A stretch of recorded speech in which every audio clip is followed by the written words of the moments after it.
right, everybody, welcome back to another episode of the Bow Hunter Chronicles podcast, brought to you by Huntworth. Huntworth gear for all types of weather, all types of terrain, all types of budgets. It's clothing that just works. Check them out at huntworthgear.com. Got to give a big shout out and thank you to everybody that came out to the Muskegon Bowman's Club for our second annual fundraiser. We were able to raise over $20,000 for the MB Archery Foundation for youth archery projects here in Muskegon. So thanks. It was a great night. Lots of the Patreons out there. Again, companies that came through for us.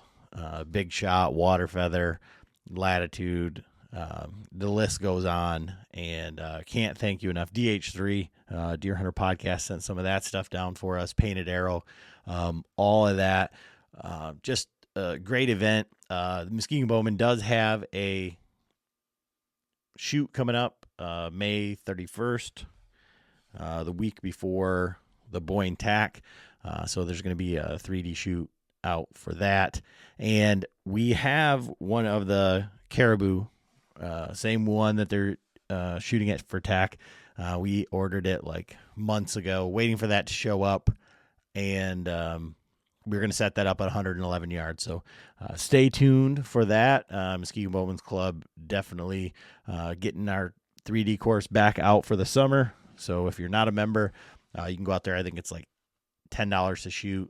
We've got PayPal, Venmo, all that stuff. Just QR code, scan it, go shoot. If you're a member, I think it's $5. So we have that there and available for you. But yeah, thank you guys so much, everybody that came through. Right now, go to the Latitude website, check out their outlet, tons of new stuff on there. If you're into the Realtree Advantage, there is something for you on there for sure. Still have a few Method 2s left, as well as like an incredible deal on the Maverick. There's Mavericks like $140, $130 there. So if you've been eyeballing it, definitely something to check out. They do have ropes back in stock, so they have the saddle kits available. But yeah, so this podcast this week, kind of off the charts here, off the reservation, talking with my buddy Eric Beckman. You may know him from Skeeter's Fishing Report. We're talking about things to do here in the spring, not necessarily archery related.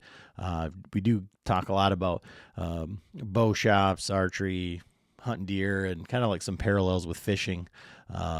But he has the channel Experience Wild, and it was a TV show back in the day. He purchased it and has been doing some things with it, and it's kind of coming back to light. But just kind of give an idea of who he is and kind of things that we can do out this time of year that aren't necessarily for you guys who aren't into archery 100% of the time, all the time. So fun podcast, great talking with Eric, and you guys are going to love this one. As always, thanks for listening. Enjoy the episode. All right, everybody, Adam back with another episode of the Bow Hunter Chronicles podcast. And today we are going to, if you're here for just bow hunting, like turn it off. This is going to be so far outside of the box for what we normally do, but I think it's going to be a fun one. I got my friend Eric Beckman here, and you may know him as Skeeter's Fishing Report. And we're going to talk some things about like what to do in the spring, like what's going on outside of archery. But how you doing today? Good. How about you? Not too bad. I've worked more in the last month than I've worked in the 3 months prior, which still isn't like a normal person's work week. Sure. But it's a little bit much for me. Yeah. And I'm not complaining. I'm very grateful, but I'm ready to have a day off. Well, I'm not sure you want to hear the stuff I have to tell you about what's going on in the spring if you're running out of time with working. So, yeah. Just a little bit. There you go. But yeah, so let's just get like an introduction, like who you are and kind of what you're all about. Yeah, I'm Skeeter Beckman. Mostly known for my fishing reports, at least right now. I was a local sport shop owner. Did that for the better part of 8 years. And kind of when COVID hit, that tanked out quite a bit.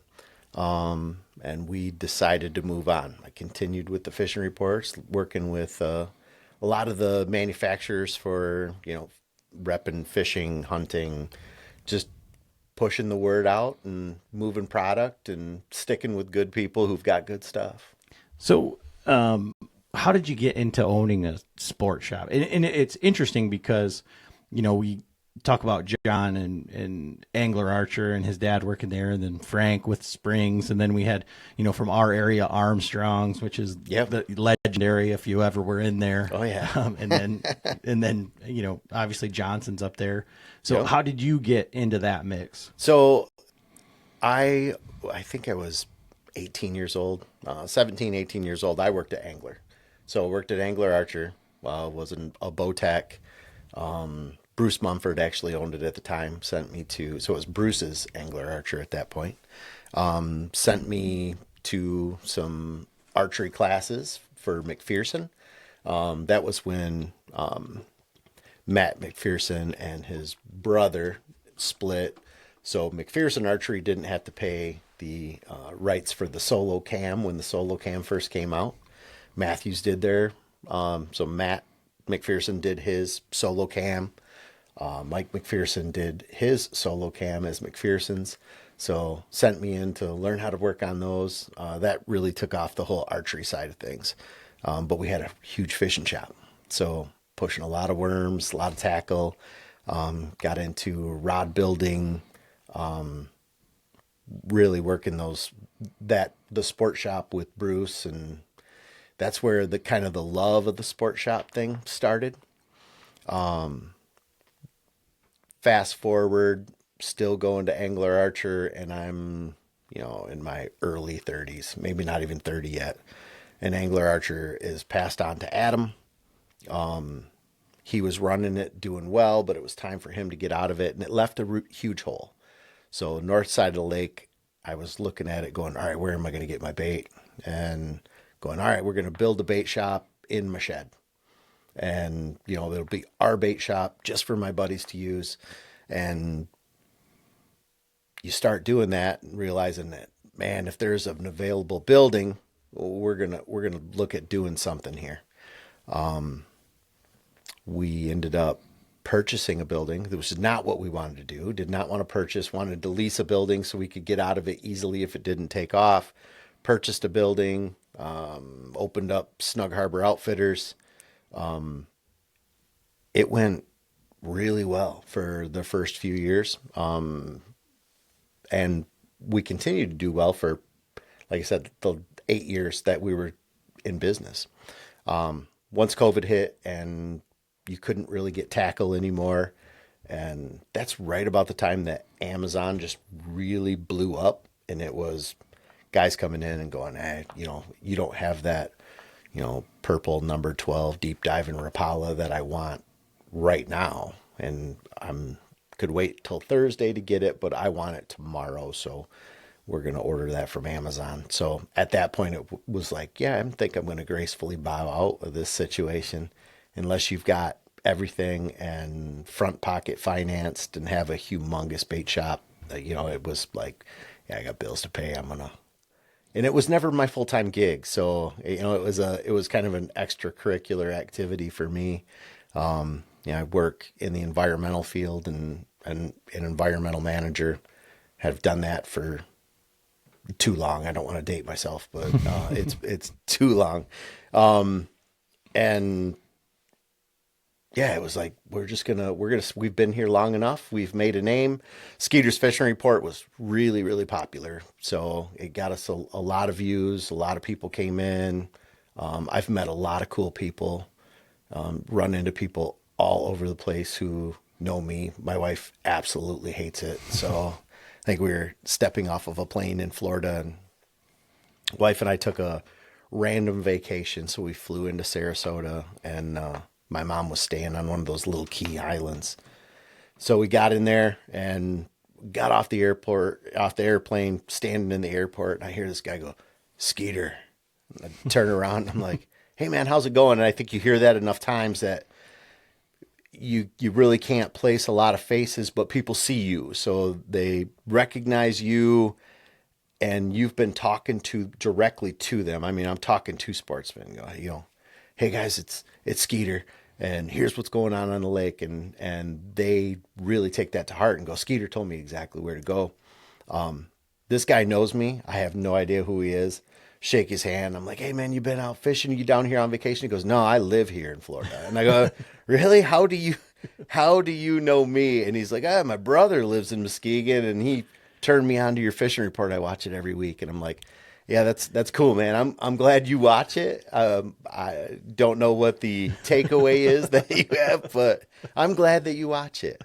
So it's interesting because it seems like there's a bunch of parallels with like what Frank had said about the archery industry and like Cabela's. Oh yeah. He would say like he would go in there, and guys would go pick his brain.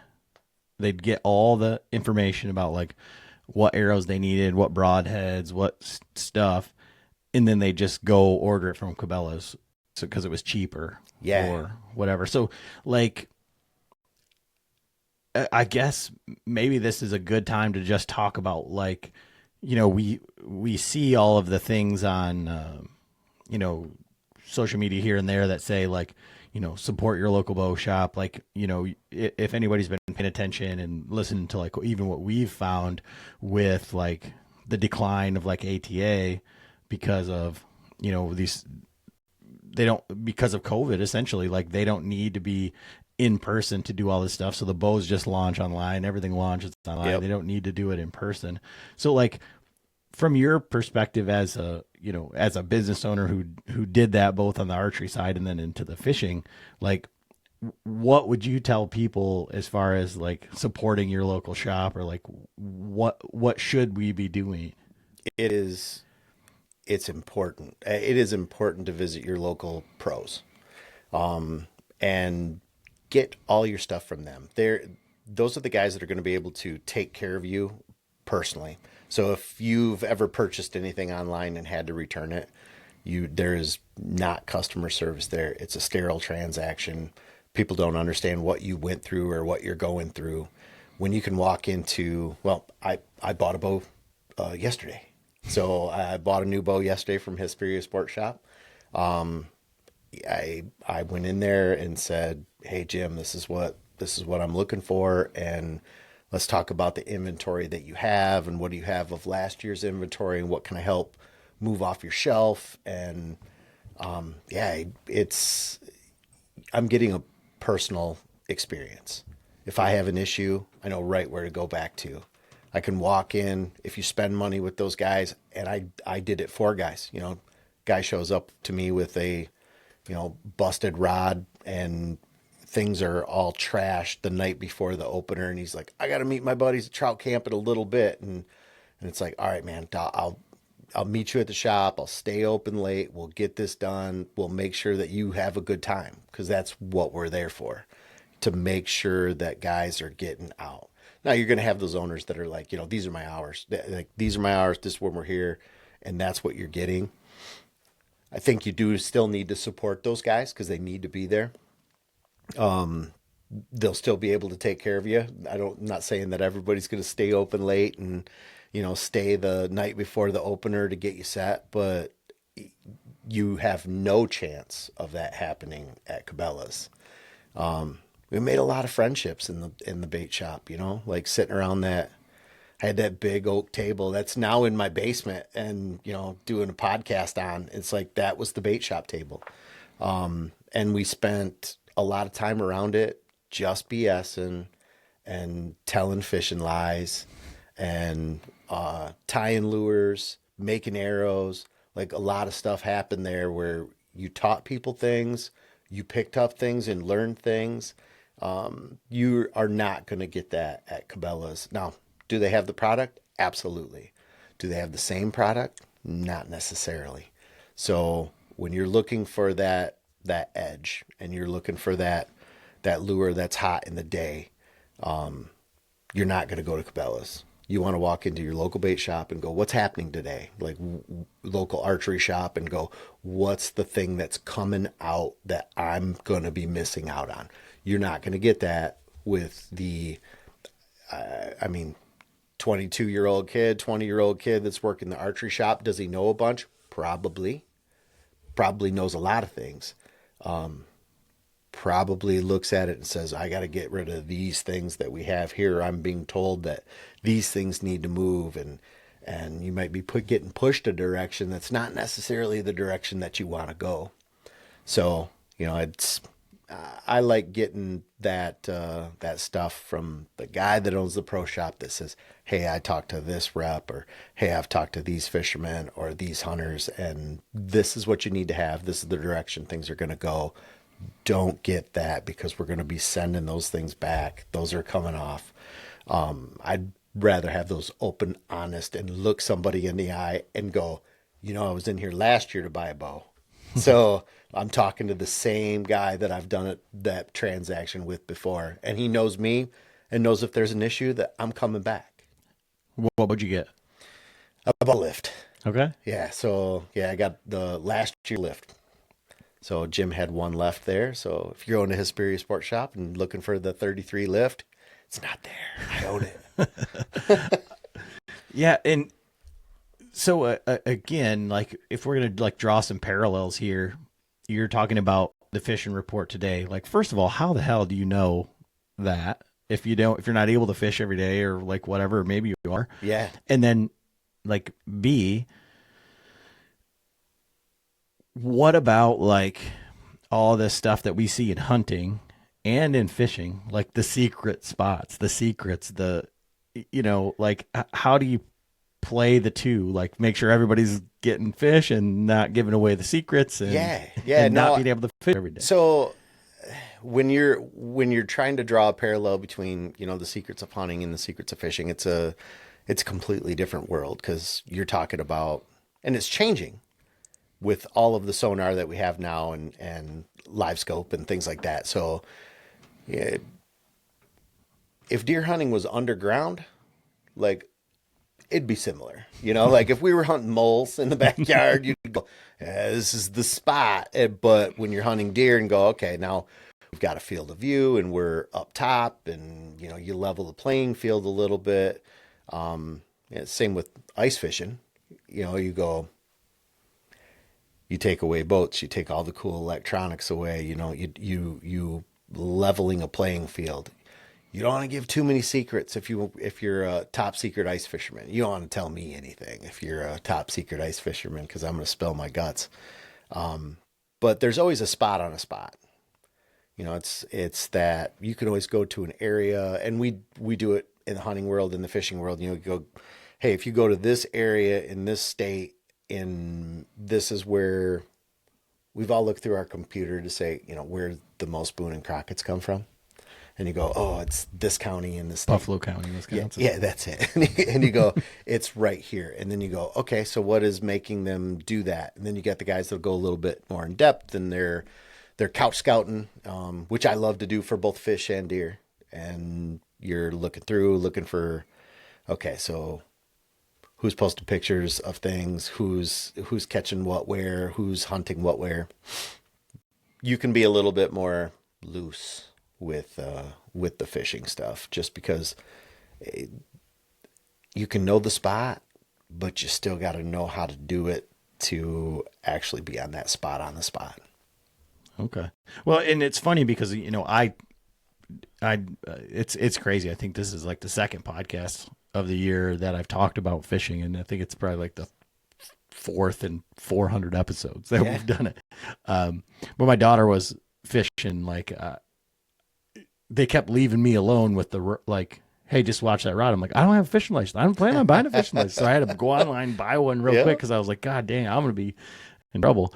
But she was out there just casting. But anyway, John, he always talks about when he's like fishing Muskegon Lake, he's like, I'm hunting walleye. He's like, that's what I'm doing. And he loves it. And he's looking at all that crap.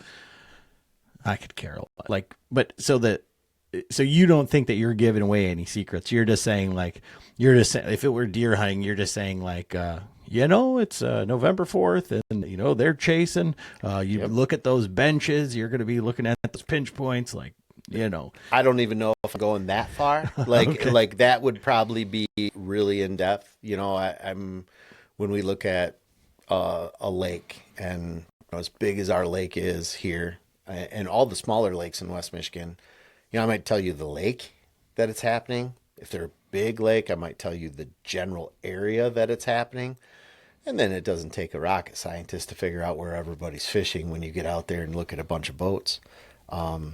And it's if you don't have that spot on the spot, and if you're hunting them, you're gonna know. Like if you are the guy that's been or the girl that's been doing fishing in Muskegon Lake and you hear my report, you can read between the lines and go, I know what he's talking about. So all the information's true, and you can be successful if you can read between the lines. But I'm not giving away all the secrets either.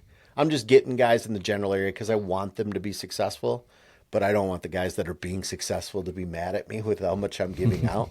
So it's not real specific. And then how do you do it? Not fishing every day, or are you like on the water every day? No, I am not on the water every day. I wish I was.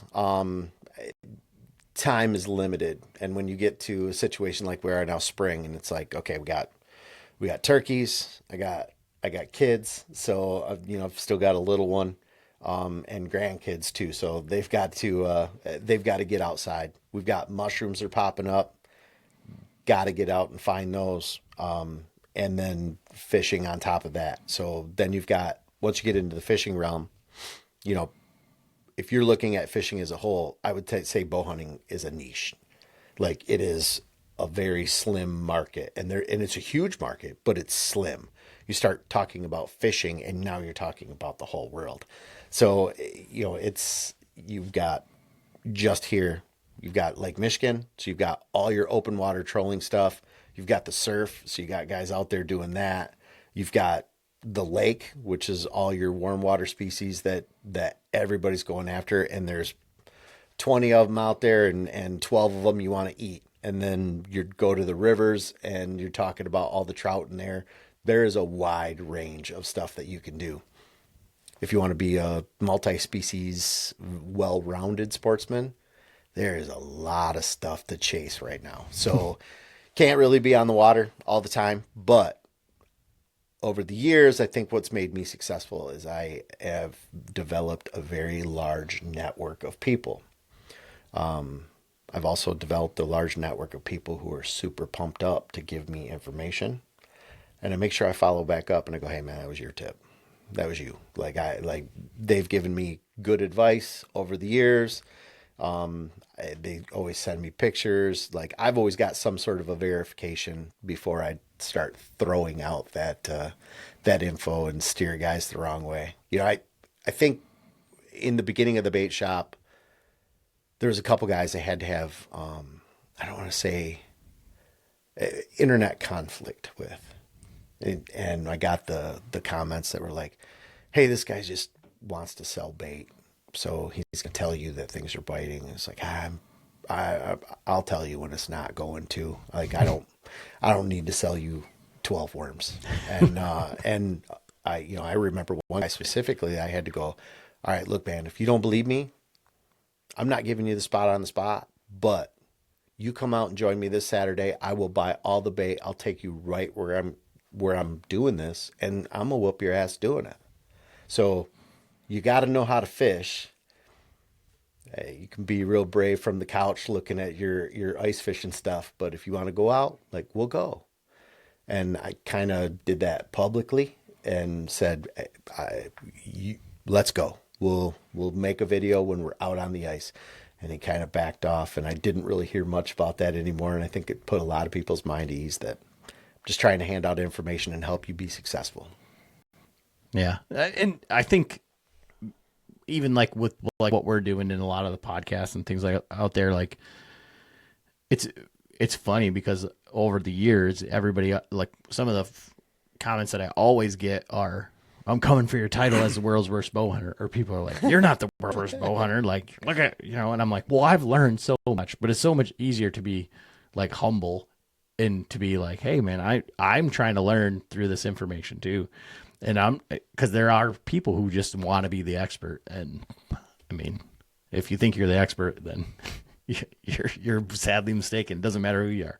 Yeah. I mean, Greg Litzinger, he said it all the time. He said, Tiger Woods has a coach, Yep. like, Yep. He does. so like, that's just to me, but it's interesting to be able to build like a rapport like that without like being out there. And so it's almost like you're almost just like the fishing newscaster. It's Yep. like this, it's not like a weatherman who's just guessing, Right. but you're taking all the tips and everything and you're vetting them. And then you're saying, like, I guess like the old news, not like the new Yeah. news today. Yeah. No. And it's funny because, that the fishing report really started with me, in customer service at the bait shop. And it was like, you send out some bait, and the next time the guys come in, it's like, what are you seeing? And I want to take pictures and I want to know. Now, I'm not going to tell you that wasn't for a very selfish purpose. You go, when I'm sitting in this bait shop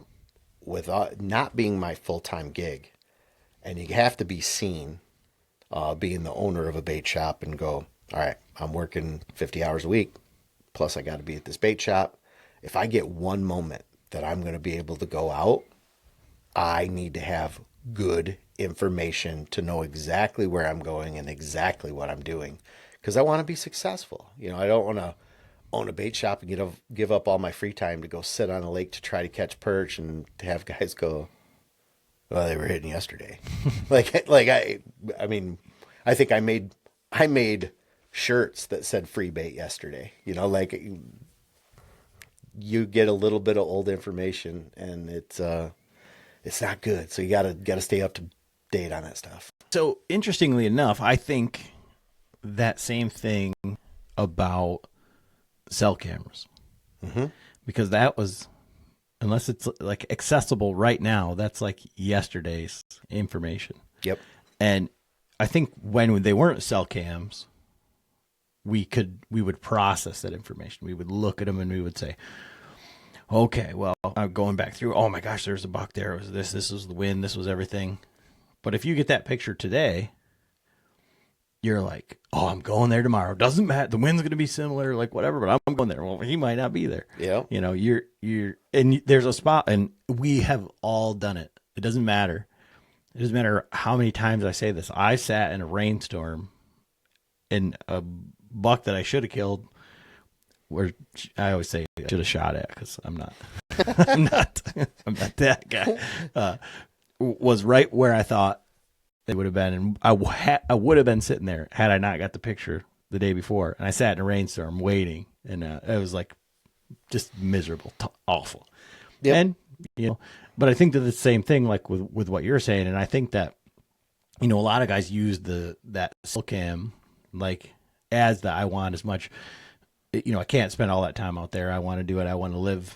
I thought you were going to say like live vicariously through these guys. Right. To be like, I'm giving you the information and it was right. And so like, I'm still fishing like, oh, through it you. definitely feels like that sometimes, but to get that information like we do with cell cams and, like we used to with just our trail cams, you go out there and it's like, all right, I got some time. I'm going to pull my SD cards, or, I remember going and plugging into them and having to buy this crappy baby laptop so I could get everything off of them. You're hunting a memory. Like we've all got them. We've all got those good spots for fishing, for hunting that we go back to and go, I haven't seen shit in here in years. Like, why do I keep coming back here? Because you saw that one. You saw the boy, or you hooked that fish, and you go, my best friend, TK, he'll the silent assassin. He'll tell me all the time, like, Skeeter, are we hunting a memory? And I go, I think we are. Like, I think we're hunting a memory. I'm at least going to go check. Like, I've made some pretty long walks to go, I'm going to go check.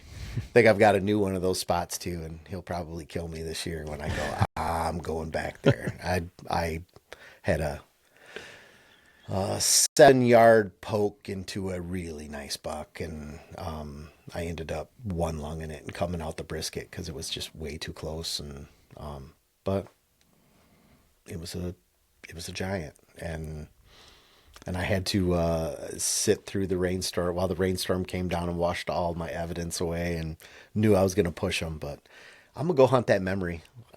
I know I'm not going to see him again because he's dead. Like I killed him, but the recovery wasn't there, so I'm gonna hunt that memory a little bit. Well, and that's the thing. That's why I say I would have shot at him. Yep. Yep. Because 7 yards, I mean, that maybe not exactly how you drew it up, but that's probably how you drew it up. Yep. I mean, it's pretty darn close, except for the, and those are the ones too that, as it's all happening, at least for me, the ones that I've like messed up so bad are the ones where I'm already like grilling him, like he's already on the smoker, Yep. like, and then you're like, whoa, what just happened? Like, Yeah, no, it was a bad deal. Like it was a fun hunt. It was awesome. Like I called it and said, this is what he's going to do. And it was my first night. I'm out of state. Yeah. And I ended up putting that arrow into him, and he did exactly what I thought I was going to do. I beat the deer. My ability to judge things at 7 yards. And you know how it is. I mean, we do it at the Bowman's, right? Mm-hmm. It's like you get that 7-yard shot and you go, it's 31, 31, 31. And you put it on there and it went in great. And I thought it was awesome. And I got a candy coated arrow, and I look down and I look at the hair, and I'm like, that is not good. I got brisket hair, and I know where it went in, and then to relive it all on film, like have it all on my camera, and I had to erase that footage. Like I was waking up like in real early in the morning, go, oh my God, and then like looking at it again, and then calling the DNR guy that is my buddy down there and go, did anybody find my buck? Like, yeah. And he's like, Skeet, I sent him pictures, and he's like, yeah, nobody's brought that buck out. He goes, and they're not going to tell me. So, that, I don't know. Those are the worst, but at the same time, like that's the part of hunting. Now for you, like, is that the way that it is with fishing? Cause for me, and you've done a lot more fishing than I have, but I think I've fished a lot more than like the average guy. And for me, like I grew up with a pond with, 2-3 pound bass in my backyard, and they all had, their lips were all wrecked from us catch and release like Sure. 700 times a day. And, then you go and you fish trout, and then you go fish the big lake and you catch some salmon, and, and then go catch walleye on planer boards, and you're reeling in a planer board, and then, oh yeah, there's a fish on there. Like, oh, no kidding. There's nothing like out there really. I would say, salmon or steelhead, like in the river, in waders, I enjoy. Yep. But like everything else is just, like now when I go like out of state or like ocean fishing, like you never know what's going to be on the end of it, and that's exciting to me. But I feel like Sure. Here in Michigan, I've never caught, I've never been much of an ice fisherman, never caught a walleye through the ice. So that's something, and that's something I'd like to do, maybe some more. But other than that, like I feel like there's not a whole lot more out there. It doesn't do anything for me. Sure. The one, when you start honing that craft and going, you're not just going fishing, you're targeting something. When you know you have it on the end of the line and you lose it, those are the ones that haunt me. Like those are the ones that pull me back every single time. Like I've got some trout fishing buddies, and we go, we do small stream, like skinny water, lures to catch big brown trout. And it's like, I don't think a lot about the ones that are under 20 inches. 20 inches kind of like my benchmark of that's what I'm going for. And to have that banter back and forth to go, I got 3 over 20 today with my friends. But to lose that one, especially when you got your buddy next to you, like I've got a buddy who'll call me to this day. Like he'll probably see this podcast and he'll go, I'm calling you about the one. And I'll go, I know exactly what you're talking about. I know exactly what you're talking about. Those are the ones that haunt me. We set that hook and that thing bends, and there's a feeling in the bend, just the way that when you're pulling back that bow, and the next feeling is when it's sliding in the net, and that's when you're walking up on it, and just like walking up on that big buck, and that's what I'm going for. So when you get the hook into them and you get a good look at it, and you go, oh, this is the one we want to put our hands on, and then to have that slip away from you, oh, I'll fish those memories until I die. Yeah, I mean, I think about, like, there was a day I was fishing with a buddy of mine, and we were up on the White, and we were Frank always liked to throw salted minnows. So we throw salted minnows, and I'm fishing like the way that Frank always fished, right? I'm fishing riffles, Yep. I'm catching little trout, and then I'm catching chubs and all sorts of weird stuff, And my buddy, he's like just in the slow water, just throwing these things, and he did it for hours, and he caught like I don't know. What I would say is, like, I'm not a good judge of like what is a trophy smallmouth, but it was bigger than any largemouth that I'd ever caught. It was the biggest smallmouth I'd ever seen, and he had it hooked by like just the lip, because we were using the little tiny trouts. Oh yeah. We didn't have a net, so he beaches this thing on the rocks, gets it up on the rocks, and I'm chasing it around, and we never got it. It was off the hook, him off, and it was a fun day. And then same thing, he caught like a decent sized steelhead. It was like this time of year, in warm water. Like it was odd. It was like Frank said it would have been like one of the like resident one that just lives there, whatever. We got that fish. It was in the creel. He's like, let me see that fish. I open the creel up, jumps out. Yeah. So I kind of know what you're talking about. Yep. Yeah, no, we get a good when you're fighting that fish, or it's kind of like you're building that relationship at that moment, and once you get it, to lose that's like a bad breakup. That's a bummer, man. But you did get all the fun of it. And I think that with fishing and hunting, it's like if you can get that close to a mature creature that that you're after, it's awesome to be able to go, like, I've honed my craft and my senses to where I've taken in all of this little bits of information and created a plan and executed that plan.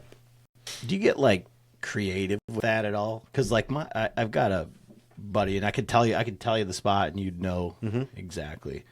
But it's on Norris Creek, right? So it's a little water, and he caught like a 28-inch brown or something. But he went after this fish like he knew it was like weird. Like he was like, I know there's a big one in there. I don't think he knew how big it was. Right. But he just couldn't get through. It was so thick, and he kept getting broke off. All this stuff. Yep. But I guess maybe this is what you're talking about, but like he made a plan, and he's like, this fish that big, it's not line shy. So he put on some like crazy pound test mono, threw it in there, and ended up landing the fish. Right. Because he's like, it's not going to see the line. I'm not going to know what it is, and I'm not going to get broke off again. Yeah. I know they get to be big for a reason, but there's also some things that once they get that big, they go, I'm not afraid of a whole lot. Like you got to step on them to get them to move. And, and that's where you're talking, he's talking about that big brown, that 28-inch brown, brown trout they're a pretty mean creature. Like they eat a lot of stuff. Guys will tell you, I've never caught a brown that's over 15 inches or 16, 17 inches. And you go, yeah, you fish with something a little bigger. Like elephants eat peanuts, but, like when you use big stuff, you catch big fish. You eliminate, catching a lot of those smaller stuff. Like I think my lures start right around 3 inches long when I'm fishing brown trout. And it doesn't take a lot of water to hide a big brown trout.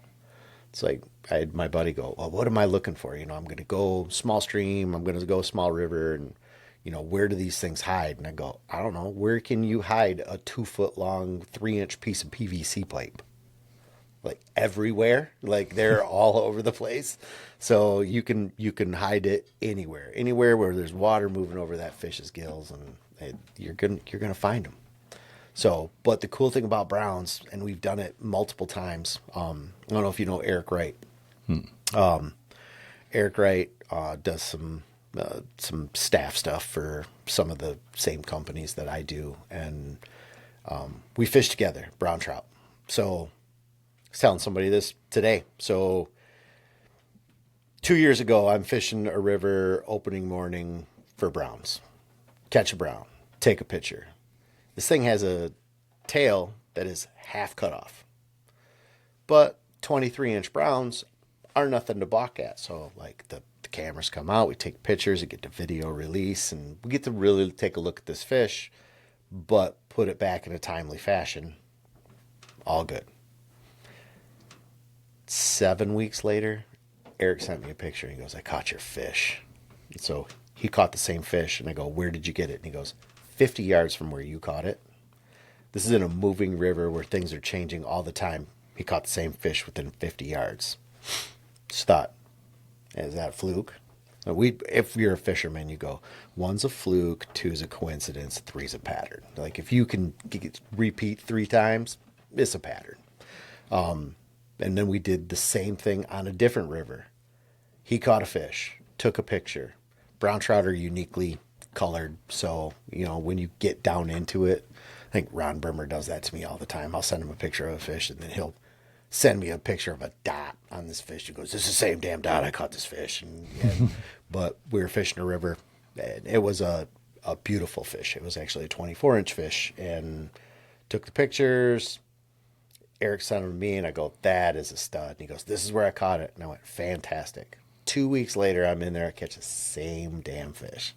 So we have a lot of good stories with that, and we might make fun of some of our buddies and go, "Oh, I know that fish. I caught that fish before you." And yeah, that's my fish. You got him because I let him go. So, like, pardon me, right? But what's the point? Like, of torturing fish? Yeah, I mean, like, it's just funny. You say, "Well, I never caught these guys saying I never caught a fish over 15 inches or whatever." Like, I don't fish that much, but when I did, like, I ate a 19 and a 17 and a 16. Yep. And like, that's the thing is, like, I would just as soon, like, I guess it's like shooting Tweety birds, right? You're not supposed to shoot them unless you're going to eat them. Yep. But you're just like, let it go so my buddy can catch it. Like, it's just and I understand, like, there's, something to it, but like, if you just go back at, like, I know there's one over here, so I'm going to catch him again. Like, I don't know. It's like shooting deer with paintball guns. Kinda.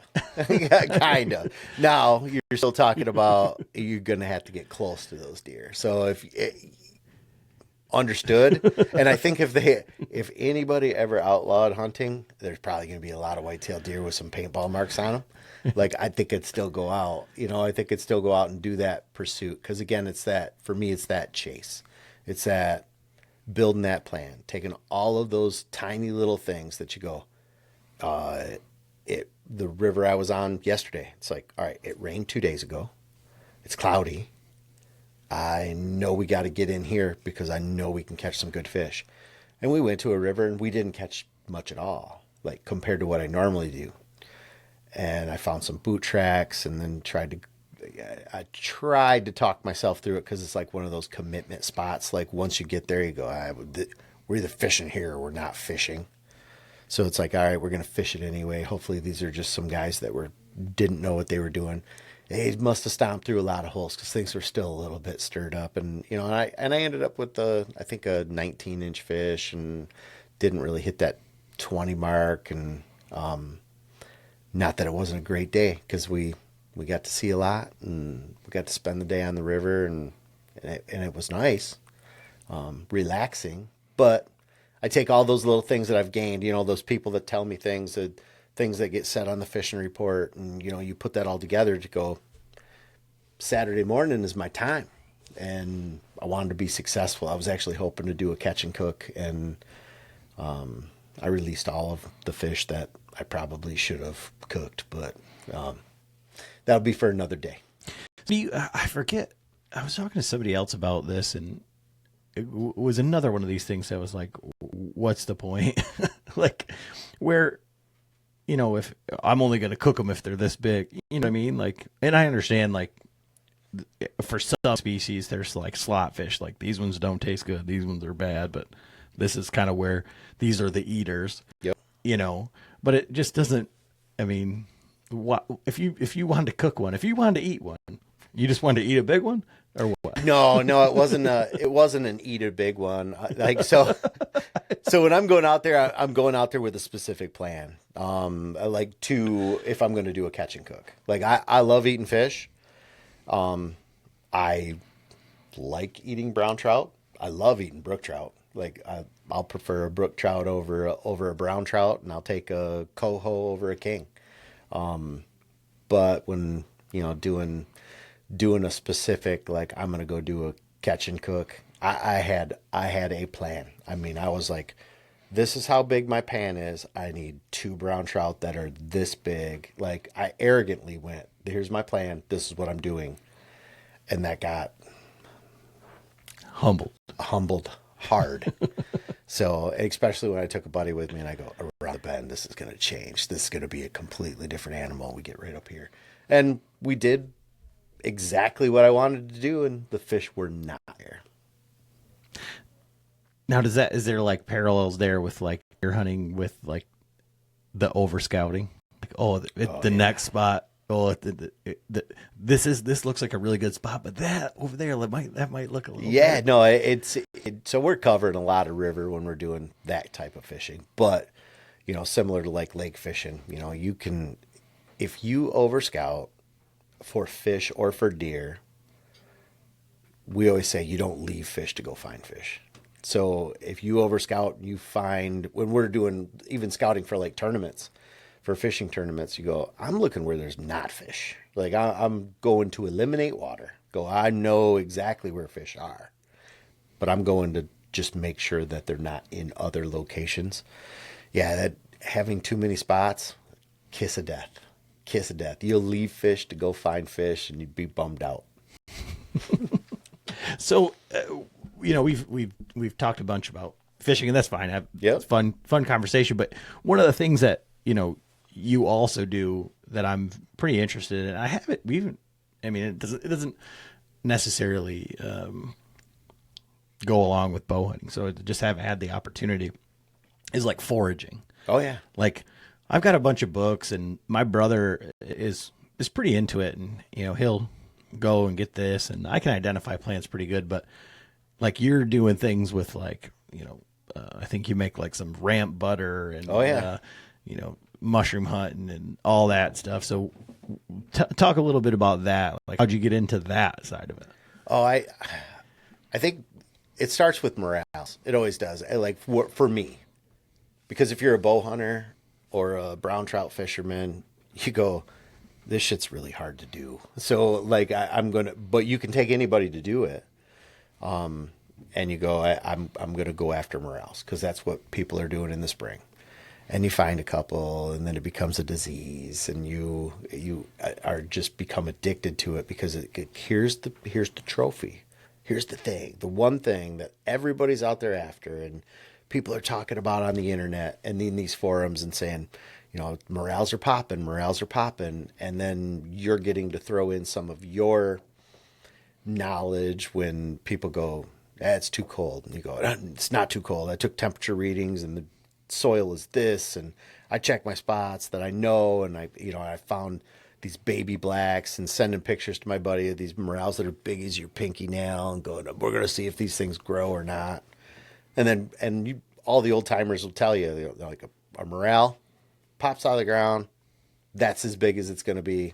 Somebody else is going to find it, pick that thing.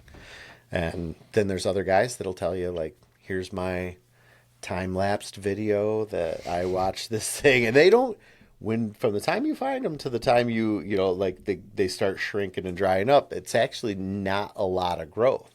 They can grow, but there's not a lot of it.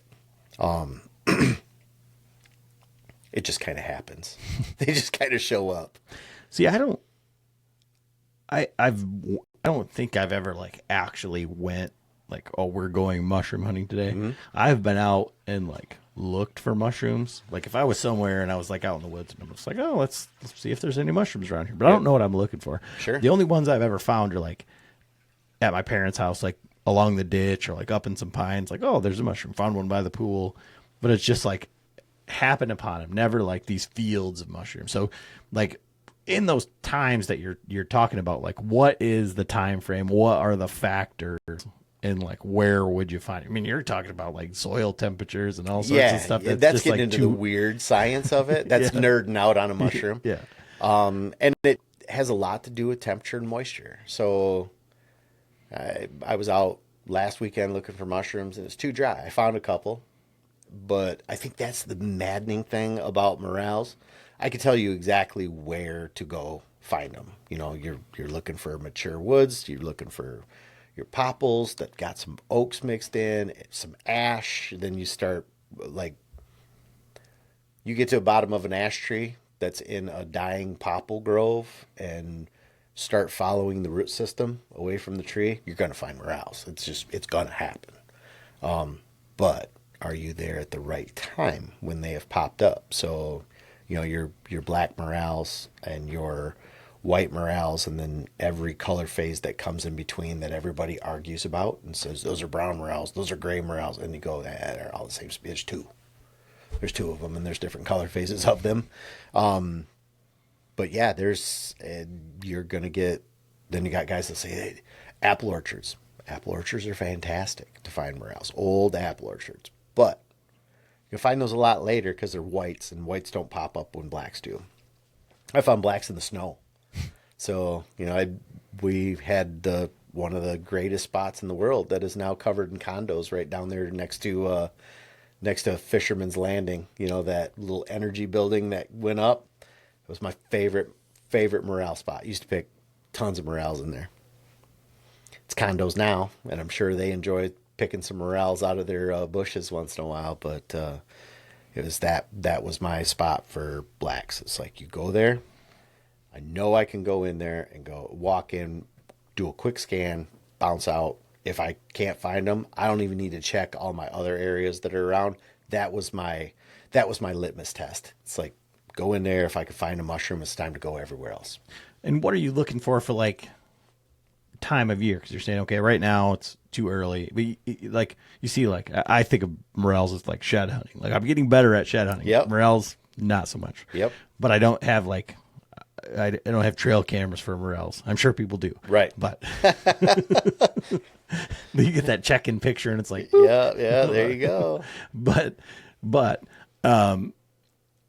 like time frame, because it's always like, oh, I was turkey hunting and I found morels and then I found some sheds and like, oh, it's all like right around the same time. But I was just talking to somebody yesterday and they're like, oh, it's really beautiful out in Michigan. And I'm like, I'm waiting until Memorial Day to unwinterize my sprinklers because it could be 20 degrees tomorrow. Absolutely. So that inch of snow you're talking about finding morels, yep. that could be right now. That is the case. It's like, you know, like you always start right about turkey season looking for those mushrooms, and it doesn't have to be warm for morels. Moisture content is a better indicator. Definitely some warm nights. If you can get a couple of those, you can pop the mushrooms and they'll be standing there in the cold, where I've found them in the snow. So, you know, really that beginning of April, going on through May, you know, May is the morel mushroom month in Michigan. So that's when Trufant, the morel mushroom capital of the world, is having their morel festival. And you can definitely go up there and find them. They'll sell you a map. Got to be careful what locals you buy maps from up there. Are we going to see Skeeter's mushroom report coming up? No. I like you talk about sacred spots and go giving away tips. You know, like I don't talk morels very much. Like I know people who will threaten my life if I tell too many. Too many tails. But like with morels, like I've got my brother's like best friend. He's like, yeah, morels are fun to hunt, but he's like, all the other mushrooms are way better to eat. And Yeah, like, how many edible types of mushrooms do we have like right around here where we live? a ton. Like there's a lot, and they don't just happen in the spring. So if you're going to forage, you've got to. Mushrooms is a great place to go, but it's a scary place to go if you don't have that knowledge or somebody who can take you by the hand and go, see that thing? And you go, yeah. And then you go to pick it and you go, don't pick that because that one will kill you. And it's like there's a lot of lookalikes. And now that we have the internet, we have, cameras on our phones that you can take a picture, but then AI's not always right. They told me that fox season was open the other day. And it's one of those things where you got to have some knowledge. You got to have somebody that's willing to take you out, show you some things. And there's some pretty good courses around. I know they do like a fungi course that they do out to Pioneer Park, and they've done one to Hoffmaster also. So there's some classes that you can take to learn what to forage. But like right now, it's spring. There's a lot of mushrooms popping out. I looked at my shiitake pile that I inoculated a bunch of logs this morning and went, there's a lot of mushrooms on here.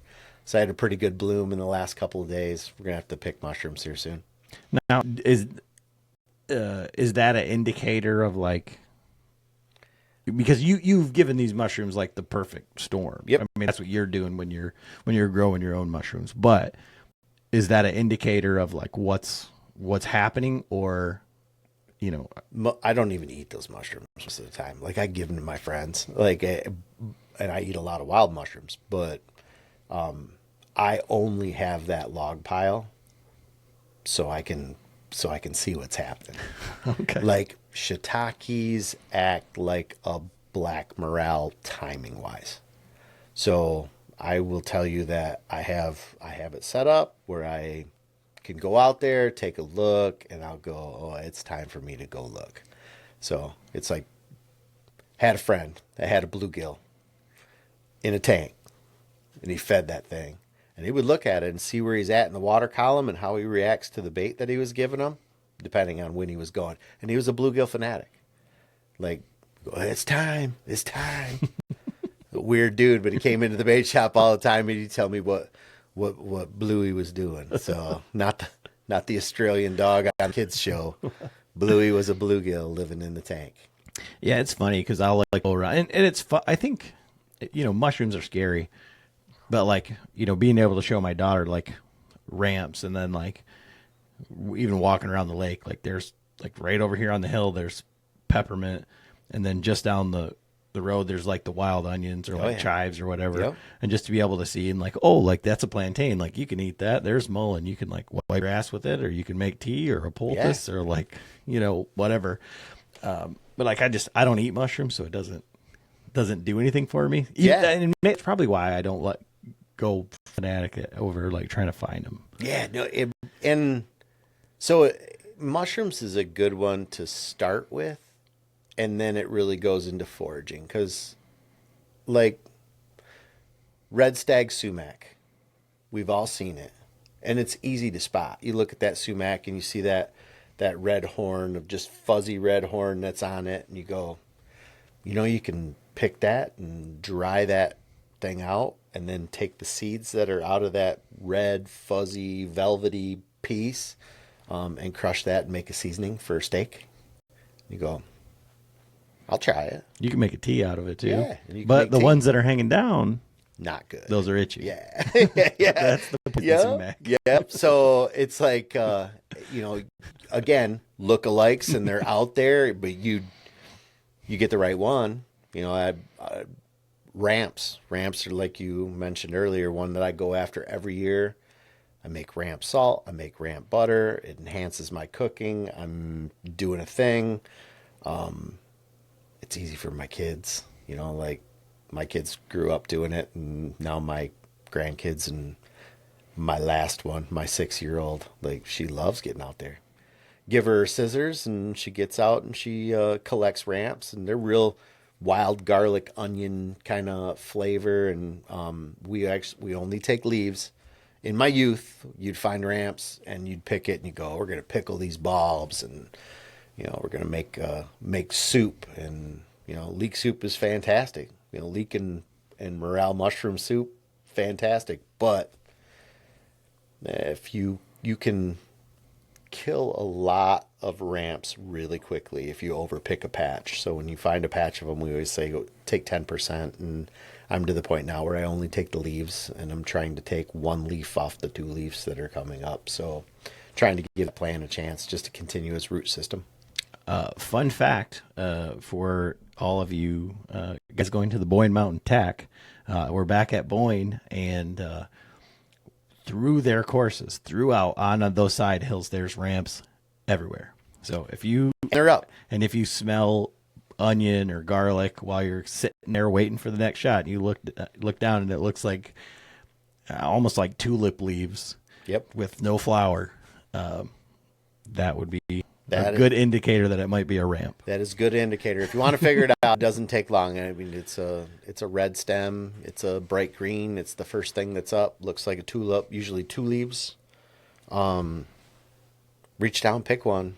You will know really quickly if it is a ramp or not. I mean, it will undoubtedly smell like the most garlicky onion you've ever smelled. I think the last year that we were up there, one of the guys that was shooting with John's brother found some morels. So we brought the morels, and then we brought some ramps and chopped them up and fried those up. And it wasn't, I don't think, the greatest because we had a few cocktails, but Yeah. it was definitely some foraging right there on the mountain. So you said ramp salt. I remember seeing that you had made that because you post a bunch of like cooking type stuff. I and do. all that stuff. So what's the process for like making that? Like, what's the recipe? Like, how do you do it? Yeah, the ramp salt. The ramp salt, I actually use a sea salt that I get, and I buy it by I guess it's the kilo. Maybe it's a little bit more, but so 2.2 pounds, I believe it is, just a bucket. I take that, I take my ramps and I make a slurry. My slurry consists of lemon juice, ramp leaves, washed ramp leaves, because no one wants the inherent Michigan bug in your salt, but table salt when I'm making the slurry part, and I use a immersion blender and get it the right consistency where it is just absolute green water, and I'm putting it into that big bucket of salt, mixing it until it's a consistent green color, and then I'm putting it in my smoker to dry it out. So I'm drying it out at 180 degrees for hour and 15 minutes and turning it back into a dry salt that is green, that is one of those when you put it on a steak, you'll go, I have to do this for the rest of my life. I cannot go without this. So for a normal guy who doesn't have 2 pounds of salt, Yep. how much slurry do you need? If you went to your local grocery store and you could just get your box of salt, you would need maybe a tablespoon in there. I would get the coarsest salt that you could find, because tends to be the way I like to do it. And you're going to put it in a pinch pot when you're done. So it's going to be something you want to grab out of there, or a little spoon. Get a coarse sea salt, and you're probably going to have, it is like 6 leaves. Put them in immersion blender with a 1/4 tablespoon of lemon juice, maybe a 1/4 or half a tablespoon of water, and then a little pinch of just regular table salt in there will get that slurry really going. And it'll turn into liquid. Pour that in your salt, just keep mixing it and watch it turn green. Okay. And then dry it out. Like, before, you definitely want to dry it out. Like, I've got people who say, well, I put it out on tin and I'll put it on my deck. And you can do that. Like, you can do that. It will dry out. I like to be a little extra and bougie, so I throw it in the smoker. It's smoked ramp salt. Yeah. Yeah.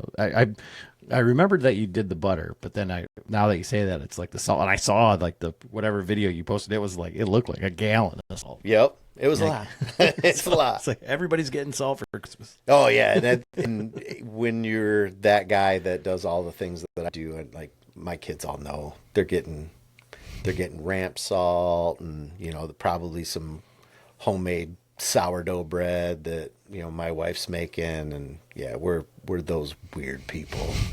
I'm gonna get a loaf of something wrapped in something else. So you keep saying like that you're like videoing this stuff and putting Yeah. up videos and stuff, and what's that all about? I mean, I know, and it's been like a long time coming, and maybe it was like up and down and up and down and up Oh, and down, yeah, but we're sure. getting back there. So where's all this stuff going? Like, what are you doing? So I do social media. We had the Experience Wild network. John Cedar and I actually bought the Experience Wild network from Dave Thomas. So Bow Hunter Planet. When we bought it, we had big dreams, and that's when we had the bait shop going. And and it's gone up and down, like you've said. It's like, okay, we're going to do a podcast. We're going to do a podcast. Well, and as you know, because I've had you over to go look at what I've got, and then we've had to kind of revamp and go a different direction.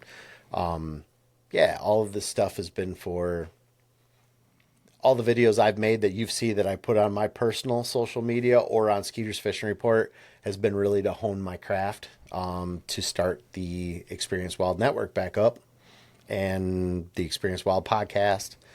Hopefully people will be downloading episodes here in the next couple weeks. Like, we've got some episodes recorded, very similar to the format that we've done today, to going from fishing to foraging to bow hunting. And my wife always goes, well, I have to get some hiking and stuff like that. And we can absolutely talk about that. And it's going to be that. If you want to know what's happening in Michigan or some stuff that you can do, we're going to put you in the right direction. Only want people to be successful. Yeah, and that's kind of why I wanted to do this podcast, is because there's so much. I guess we focus so hard on archery, and it's like we're getting, now is my turkey season started, but I'm like, now I got my daughter, so I'm trying to get her out to kill her first bird, and I'm gonna be filming a bunch more this year, so coordinating that. But it's all, we're like right now today almost less than a month away from the boy and tack, and so Yep. I shot my bow. I've been shooting the trad bow the whole time, but I'm like 140 yards with trad bows. There's guys that do it, but it ain't me. I've heard of guys doing it. But Yeah, it ain't me. yeah. So got the compound out, shot that, got humbled. Need to thumb button was way better than the hinge. Like the hinge, I need to get back and start shooting that in the basement again, because. But for us, like, those are the things, and that other stuff that kind of, I guess, like, gets in the way of our archery isn't everybody's life. It's funny when I talk to people, and even like you, it's like, oh, we're fishing and we're doing this, and like, what do you mean? Like, you should be shooting your bow. Like, you should be like, Yep. You still shooting the trad bow? Like, you got that? Like, what's going on? Yeah. No, I still got a target in the basement and still shooting it. Yeah, and that's the thing. It's like, and for anybody listening, like, Eric is like, this is, he came down here and doing the podcast in person, and I don't think it took like a rocket scientist to like walk through my garage in the basement and where we're sitting right now, and like, oh yeah, this is what he does. And like, so in Eric's basement, it's like fishing stuff, cooking stuff, and guns everywhere. Guns. Unless you're the ATF, it's different stuff. It's not guns. Recycled pieces of metal. Yeah, yeah.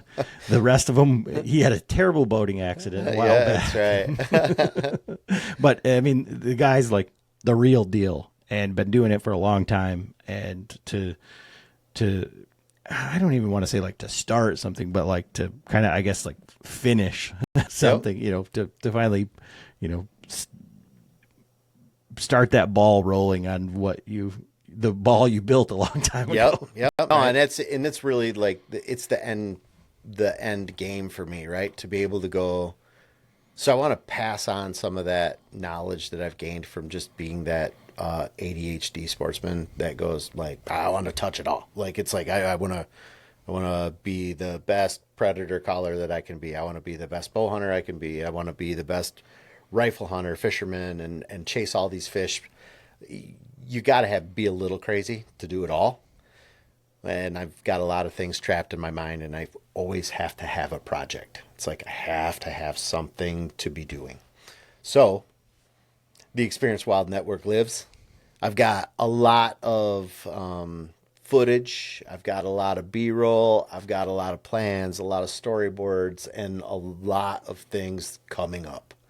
So, but the Experience Wild podcast is one that I'm really excited about, to just be able to get some of this stuff out and help guys be successful and help families get out, how to help your 5-year-old daughter, sight in a 6mm arc suppressed, with the scope that I'm looking through the scope on my phone, that where she's, and I'm going, squeeze the trigger, like, cause I'm looking at my scope on my phone that she's looking through. And, I had that 5-year-old out there at Twin Lake Gun Club, and she dropped 5 through the mag and, was stoked that she put one in the heart. And I go, guess what? You're going hunting. So we went out and were unsuccessful, but we filmed it all. But I would say unsuccessful in bringing a deer home, which was okay. We were successful going out, getting set up, eating a Wesco donut, like enjoying the outdoors, watching the sun come up, and then taking a walk across the field back to the truck. And I think I carried her most of the way and made a nice little video going, it's pretty nice hunting, isn't it? I'm pack muling this child out of the woods. Oh yeah. That, my daughter, she's great, but she don't carry anything. And like, so I just bought one of those guide gear makes it. I'm sure somebody else makes it. I was looking at like those Newcomb blinds. Oh yeah. Well, I bought like those are like $120, $150. And I was like, for what it is, like, I don't know. And so I was looking around. Well, Guide Gear makes one that's just like a dual hub. So it's just like a hub blind, but it has no roof and no back. Folds up to nothing. It was like $40. I'm like, I'm going to give that a try. I popped it up, was shooting the trad bow behind it. Oh my God, for me and my daughter for turkey, that's going to be the cat's meow. Because last year I was carrying 2 pairs of all the calls, the decoys. I was carrying the gun. She had her iPad and her book, and I had the blind on my back with all that other stuff in there. And, we're out on public land, and we walked, I don't know, quarter mile or so. She's like, how much further? I'm like, well, you're not carrying anything. Like, you're kidding me. Yeah, I can't hear that right now. Yeah, like, no. So, I totally get it. But you said that, like, the 6mm arc, PRC, like what? And I think I had this conversation with you, like when we were at your house, like why all of the calibers? I know you just said the ADHD thing, but like, I'm like minimalist, like prepper guy. Like, give me 12 gauge 9mm. My 7 mag is an outlier, but 223, 308, like sure, that's it. That's all I want. Yeah. It's so you get a little bit of that FOMO when you see some of that stuff come out, and you go, all right, so what do I have to have? When the 6mm arc came out, I fell in love with it. It was that AR platform that I could use for nighttime coyote hunting. It's easily suppressible, which helps me with all the coyote stuff and predator calling. And I had to have it. So then you go, okay, this is a little small for my deer hunting, which I did deer hunt with it this last year, and I took a few animals with it. And since we've got a very liberal doe count, like I put a few down, did that on video, and went, all right, I'm gonna use my 6.5 Grendel. So I went to the 6.5 Grendel. I got a few with that, and it's like, all right, I'm gonna go get a few with the 350. All AR-15 calibers. I don't get too much into like the PRC. The Creedmoor took off, the 6.5 Creedmoor. The 6.5 Grendel is just that same bullet shrunk down into that 223 casing, so you can run through it. It's a little bit bigger than the 223 casing, but still that same platform, that AR-15, where you've got to go to AR-10 to if you want to shoot that Creedmoor or that 243 or that PRC. You're talking about bigger rifles and bolt action. And I'm affiliated with a rifle manufacturer, so Brenton USA. So I hunt with their rifles a lot because they're fantastic. They're made right here in Michigan, and know the owner, and super humble dude, and comes from some grassroots beginnings. And yeah, you kind of latch on to people like that. And I think once I really started hunting for predators, and using the 6 ARC, the Grendel, which is now expanded into 204 Rugers and 22 ARCs, and get way dorky about it because I'm trying to get like, you're shooting a rifle that's built to be sub MOA to begin with. So I'm putting these things, 5 shots in a nickel at 150 yards, like you're clover leafing and trying to count the bullets that are in there. If you guys are just listening, not watching the video, I'm literally rolling my eyes. So Oh, yeah. I just want to be transparent here. For sure. Yeah, no, it's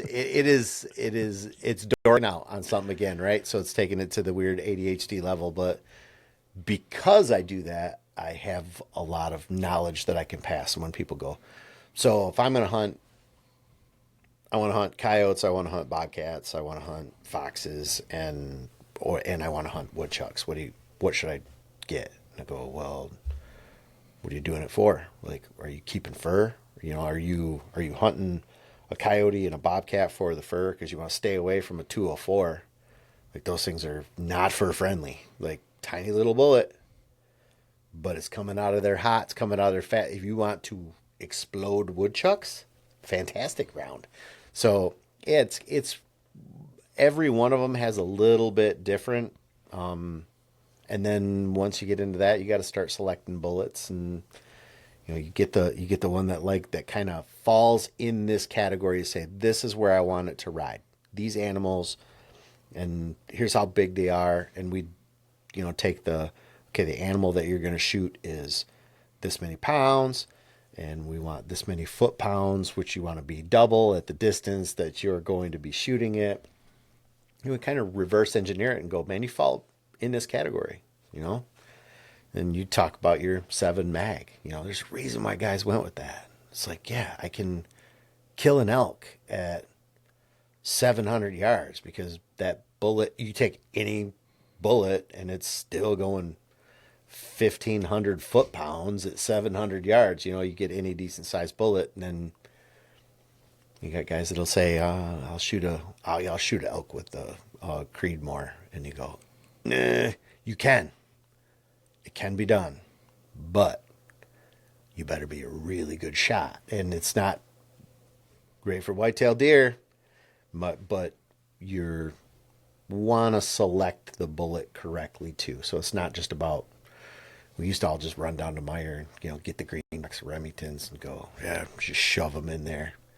Yeah, things are way different now. So, well, I mean, I guess I would argue, like, are they? No, well, they're not, but they can be. Yeah, because I think you give me a Sierra Bowtail out of that 7 mag, I'm all right. The funny thing about that is, I tell everybody about my hunting, right? But the furthest I've ever shot a deer with a rifle was like 90 some yards with a open sights Winchester Model 94. Sure. I've shot them with the 7 mag at 15 yards with a 3 to 9. Yep. But it never presented the opportunity. And I think that's why, like, for me, bow hunting is, and my elk I shot with a borrowed rifle at 360 yards or something. And then I literally came back home and I missed at 30 yards with my 7 mag. And then I missed at 90 yards with my 7 mag. Yep. And in between those two shots, I shot it and made sure the 0 was on. So Yep. that's a me thing. A you thing, but when you have the right caliber, you have the right rifle, and you spend time behind it, it is the throw in the baseball. Like, your kid's running across the backyard, you're not thinking about where to throw that baseball to get to them. Your mind knows where to put it. Same thing with a rifle. Like, it used to be, we would miss deer. Like, if I miss a deer at this point, I kind of go, what the hell happened? And like we're like trying to reverse engineer the miss and go, we got to have an explanation for this because it can't be the rifle. I'm hoping it's not me, but it's probably me. Like, you jerk triggers and don't squeeze correctly, but when you start putting 200 rounds through a rifle, 300 rounds through a rifle in a summer, then you go, this thing's an extension of my arm. So, you pick it up and feel mighty confident. I think, you get that one rifle and you go, man, anything inside of 200 yards is I got a fighting chance at it. And like, you pick up that same rifle after you've put 300 rounds through it and conditioned it, broke it in, like, you clean it the same way and go. And I'm shooting AR-15, so I don't clean them. Like, I was going to say, you're supposed to clean them? Yeah, you kind of like when stuff drips out, and I'm shooting suppressed, so it's super extra dirty. But it's like, yeah, I take that thing out of the case and I go, I don't like anything's chances inside of 400 yards. That's what I was going to ask you, because I knew like most of your guns are AR-15 platforms, and you're talking about like sub MOA guns, and I don't think of an AR platform as a precision rifle. Like, when you're talking about that type of accuracy, I think more of like chassis rifles or Sure. super heavy bench rifles, and definitely not semi-automatic, Right. or suppressed. So, like, what is that the same platform that you're using, and like, what's different about those rifles or whatever that they're able to attain that? Yeah, and I think that's really the company that I got set up with, and Brent and USA. I'm not afraid to say their name and put them out there just because they are a Michigan company, and they took that precision rifle, and the AR platform. This thing is Nat's ass. Like, they're guarantee sub MOA, lifetime guarantee on the rifles. I think that's what really turned me on to them, because there was always like you got to have a good bolt gun, because that's where it's going to be. That's where it's the most accurate. And then somebody proved me wrong, so I kind of did the big bull, ran in there and go, you'll never beat a bolt action rifle with this glass on there, and you're spending double on your glass versus what you spend on your rifle, so there's no way I'm going to pay that. And then somebody put me behind it, and I spent a month trying to figure out what was wrong with these rifles, and then went, I probably need more of these. So Where do they fall in? And maybe you know this, maybe you don't, but like, as far as like mil spec parts, or like if you were going to put it up against like a Bravo Company, Daniel Defense, anything like that. Oh, I would put them head to head with like a Daniel Defense. So the things I don't like about those mil spec rifles, like you're talking about, you bust them apart, take out your pins, take out your BCG, and look at it, and anything that's military or mil spec, you're talking about, it's going to be, it's going to be stamped. There's things that are going to be pushed metal to metal that are going to prevent things from moving. Stoner had a really great design when he put together a bolt carrier group. And then Colt said, we got to stake it. We got to stake it because we got to make this thing for the military, and we're going to have to make it cheaper, faster, and be able to just go across the whole platform. So great design by Stoner. Kind of great things happen, but in my opinion, a little bit molested when it went to Colt and went militarized. So these guys went back to Stoner design. So it's a Stoner designed, or with the Stoner design in mind.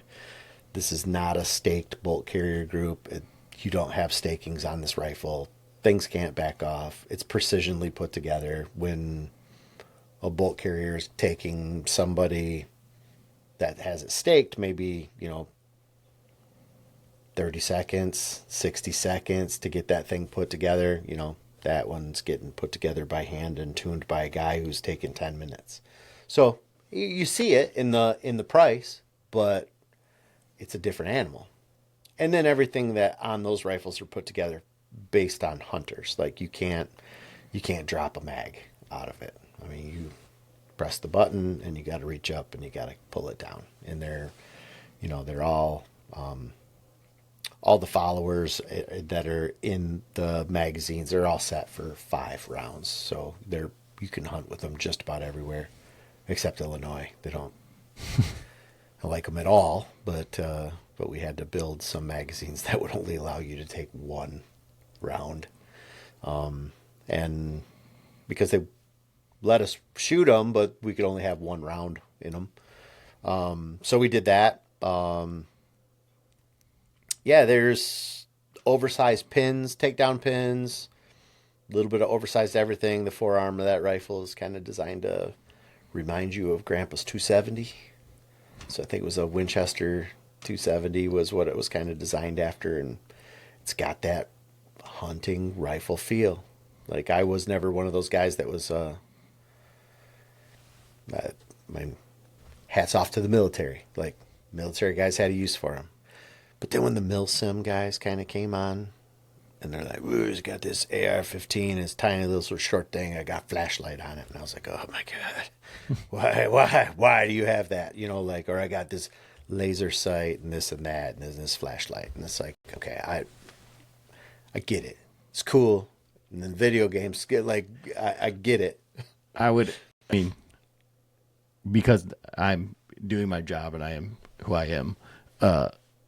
Some of your guns are like red and orange. Oh, and yeah. I got to say the same thing. Like, why? No, Why? for sure. I've got an orange gun, I've got a white gun, I've got a black gun, and it's really the reason why they did it was to get away from that black gun mentality, right? It's to go.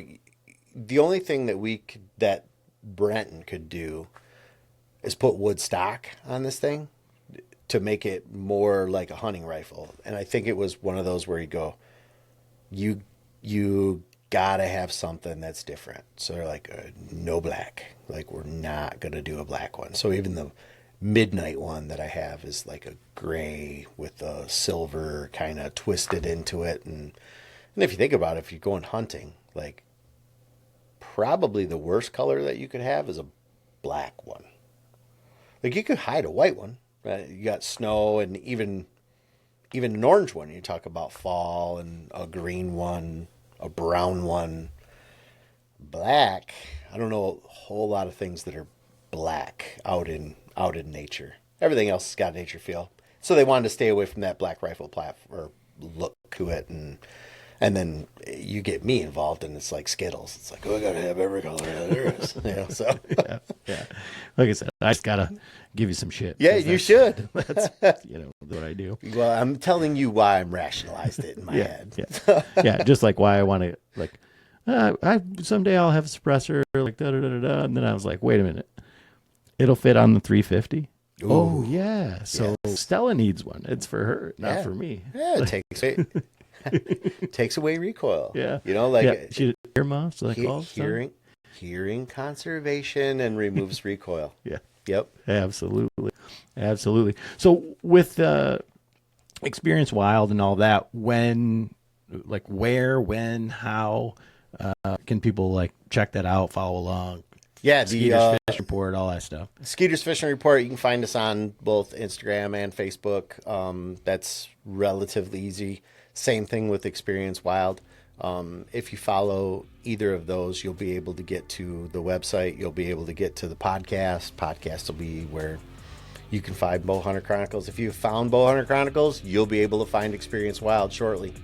Awesome. Well, man, I appreciate you coming over and Yeah, brother. cutting it up. I appreciate you having me over. Yeah, no problem. Thanks, dude. All right, man.